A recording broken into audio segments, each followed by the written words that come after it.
بسم اللہ الرحمن الرحیم، السلام علیکم ورحمۃ اللہ وبرکاتہ۔ ناظرین، سب سے پہلے تو ارشد شریف کی میت پاکستان پہنچ چکی ہے، اور جو امپورٹڈ حکومت نے کیا ہے کہ وہاں پہ ڈی کوائے ایمبولینسز رکھی ہوئی تھی، اس کا بڑا دکھ ہوا ہے۔ بس یہ مجھے اظہار کرنا تھا کہ لوگوں کو ڈسپرس کرنے کے لیے فیک ایمبولینس کو پولیس کے نرغے میں وہاں سے بھیجا گیا، اور لوگ اس کا پیچھا کرتے کرتے چلے گئے۔ شہریار افریدی کی وہاں سے پھر ویڈیو آئی، شفا یوسفزئی نے بھی ویڈیو بنائی کہ وہاں پہ کیا رویہ کیا جا رہا ہے۔ بہت دکھ ہوا۔ یہ جو امپورٹڈ حکومت حرکتیں کر رہی ہے، اپنی طرف خود ہی انگلیوں کو کہہ رہے ہیں کہ وہ اٹھیں۔ میں آپ کو کچھ چیزیں بتانا چاہتا ہوں، اور اس کے لیے آپ کو پہلے یہ ایک ویڈیو دیکھنی پڑے گی جو الجزیرہ پہ بھی رپورٹ ہوا ہے۔ یہ شارٹ سا کلپ سنیں، شارٹ سا، پھر میں آپ کو بتاتا ہوں۔ Very important point. Very important point. You may hear that Arshad Sharif is involved in narcotics business or something nasty. یہ ارشد شریف پہ کوئی بھی نارکوٹکس کا یعنی انوالومنٹ کا یا کوئی بھی گندا غلیظ الزام لگانے کی کوشش کریں گے، یہ الجزیرہ پہ ایئر ہو چکا ہے، ٹھیک ہے۔ اب اس کو ذرا ہم اس تناظر میں آگے دیکھنے کی کوشش کرتے ہیں کہ یہ کرنے کیا جا رہے ہیں، اور اس کے لیے آپ کو پہلے ایک لیٹر دیکھنا پڑے گا۔ یہ ایک لیٹر جاری ہوتا ہے، اور اس لیٹر میں لکھا ہوا ہے کہ آئی بی، آئی ایس آئی اور ایف آئی اے کے لوگ انویسٹیگیشن کرنے کے لیے کینیا جائیں گے۔ اس لیٹر کے جاری ہونے سے پہلے شہباز شریف یہ اعلان کرتے ہیں کہ ایک جوڈیشل کمیشن بنے گا۔ پہلے جوڈیشل کمیشن کا اعلان ہوتا ہے، پھر خود ہی 3 لوگوں کو I S I, I B اور ایف آئی اے کے 3 لوگوں کو کینیا بھیجنے کی بات کر دی جاتی ہے۔ تو جوڈیشل کمیشن کہاں گیا پہلے تو کوئی یہ بتائیں۔ نمبر 2 آپ نے غور کرنا ہے، اور ایک اور آپ کو لیٹر دکھاتا ہوں۔ پھر یہ امینڈڈ لیٹر آیا جس میں آئی ایس آئی کے افسر اب نہیں ہیں، صرف ایف آئی اے اور آئی بی کے افسر جا رہے ہیں۔ اب اس میں انٹرسٹنگ جو چیز ہے وہ یہ ہے کہ جو ایف آئی اے کے افسر ہیں، مسٹر اطہر وحید جو ڈائریکٹر ہیں، یہ جائیں گے کینیا ارشد شریف کے شہادت کی تحقیقات کرنے۔ یہ اطہر وحید وہ ہیں جنہوں نے 2009 کے نواز شریف کے لانگ مارچ میں اپنی بیلٹ اتار کے نواز شریف کو دے دی تھی۔ یہ نواز شریف کے اتنے وفادار ہیں کہ انہوں نے نوکری چھوڑ دی تھی، یہ سمجھ لیں، یعنی ایک لحاظ سے اعلانیہ ہی بات ہے یہ، اور وہ نواز شریف کے مارچ کے ساتھ چل پڑے تھے۔ یہ وہی ہیں جو ممنوعہ فنڈنگ کیس میں بھی اس کا حصہ تھے، یہ عمران خان کے۔ تو ان کو دے دی گئی ہے انویسٹیگیشن، اور یہ کر کے آئیں گے انویسٹیگیشن، جبکہ سب سے زیادہ انگلیاں اٹھ رہی ہیں حکومت وقت پہ۔ تو نواز شریف کا پالتو جو ہے جا کے کرے گا انویسٹیگیشن۔ سب سے پہلے تو میں بات کلیئر کر دوں، اور میں آپ کو آگے ڈاٹس کنیکٹ کر کے بتاتا ہوں۔ انویسٹیگیشن ہمیں صرف کچھ باتوں کی اور کچھ سوالوں کی چاہیے، جس کا آغاز کہاں سے ہوگا؟ آغاز ہوگا سلمان اقبال صاحب سے یہ سوال پوچھ کے، اے آر وائی کی جو بھی مینجمنٹ ہے اس سے پوچھ کے، آپ کو کس نے بند کیا، پھر کس نے دباؤ ڈالا کہ ارشد شریف کو نکالو گے تو بحال ہوگے، اور اگر اور بھی کسی کا نام آتا ہے تو تحقیقات وہاں سے شروع ہوں گی، وہ کون تھا۔ پھر ہمیں سوال کا جواب ملنا چاہیے کہ ارشد شریف نے صدر مملکت کو جولائی میں خط لکھا تھا کہ میری جان کو خطرہ ہے۔ صدر مملکت نے وزیر اعظم کو لکھا، اس کے بعد کیا کیا گیا، حکومت نے کیا ایکشن لیے؟ میں بتاتا ہوں کیا ایکشن لیے۔ 16 ایف آئی آر درج کروا دی گئی ارشد شریف کے خلاف۔ اس کے بعد 16 ایف آئی آر، جس میں بغاوت کی ایف آئی آر تھی، جس کی جان کو خطرہ تھا اسی کے خلاف ایف آئی آر تھی۔ یہ ہمیں سوالوں کے جواب چاہیے، یہ کون کر رہا تھا؟ وہ کون تھا جس نے ارشد شریف کو دھمکایا، دھمکیاں دی، گھر جا کے بھی دھمکایا؟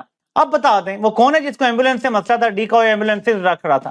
وہ کون تھا جو سب کچھ کنٹرول کرنا چاہ رہا تھا؟ وہ کون ہے جو میڈیا کو بتا رہا ہے کہ نہیں چلانی یہ خبر، یا اس اینگل سے چلانی ہے، حادثہ دکھانا ہے؟ وہ کون ہے جس نے فوراً ہی بغیر کچھ پتہ کیے کہا جی کوجی یہ کار حادثہ ہوا ہے؟ اور وہ کون ہے جس نے آ کے میڈیا پہ کہا ہے کہ بس کینیا کی پولیس نے کہہ دیا کہ ہم نے مارا ہے تو بس اس پہ یقین کر لو؟ وہ کون ہے؟ اس سب کا جواب ہمیں چاہیے۔ ہمیں جو تحقیقات چاہیے وہ چاہیے فورینسک ایکسپرٹ، وہ امریکہ سے آپ ہائر کریں، برطانیہ سے کریں، ان کو پرائیویٹلی پیسے دیے جائیں، تمام لوگ مل کے کر لیں گے پیسے، ان کو دے کے، اور ان سے کہا جائے کہ ہمیں فیکٹ فائنڈنگ، جیسے ہوتا ہے نا کمیشن، اس طرح کا ایک فیکٹ فائنڈنگ مشن ہو جو ہمارے سامنے فیکٹس رکھ دے ہر چیز کے۔ گاڑی کے خاص طور پہ گاڑی کا فورینسک، انڈیپینڈنٹ فورینسک ایکسپرٹ سے کرانا بڑا ضروری ہے۔ وہ آپ کو بتائے گا کہ یہ ہٹ مین جاب تھا یا واقعی پولیس نے کچھ ایسا کیا تھا، اور اس کو تھوڑی سی پاور اگر دی جائے، اسے ملیں، تو یہاں بھی لوگوں سے سوال پوچھے۔ لیکن یہ دوسری طرف لے کے جا رہے ہیں، اور اب میں آپ کو کچھ اور چیزیں دکھانے لگا ہوں کہ یہ کس طرف لے کے جانا چاہ رہے ہیں اس کو۔